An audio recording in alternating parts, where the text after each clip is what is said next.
Hello，呢個古仔呢，唔講係冇可能嘅，因為實在太精彩啦。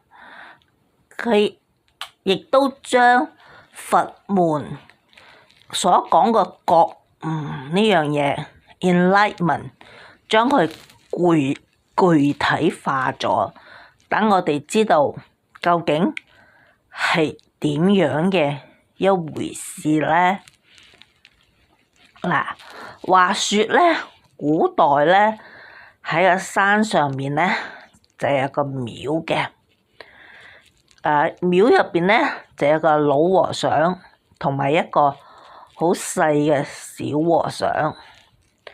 咁呢個和尚咧係一個得道高僧嚟嘅，得道高僧，意思即係話佢係覺悟咗噶啦。咁啲人就成日都有人上山嚟問道啦，問呢個老和尚你係點先至可以得道呢？點先至可以覺悟呢？我將道同得道同埋覺悟，我係將佢並排一齊講嘅，只不過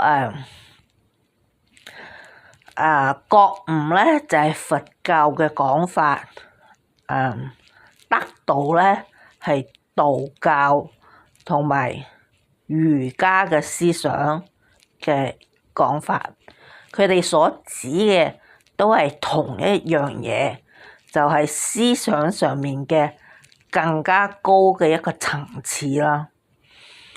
咁每次問咧，老和尚都係豎起一隻手指，就個食指咁樣，佢又唔講嘢喎，次次都係豎起一隻食指。啲人問親佢都係咁啦，OK， 一豎起一隻食指。咁咧有一日咧，呢個老和尚咧就上出去雲遊啦。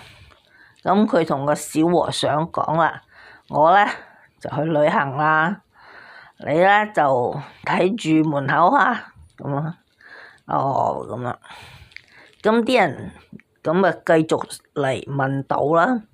佢哋都去問咧，小和尚，和尚仔，請問點先至可以悟道啊？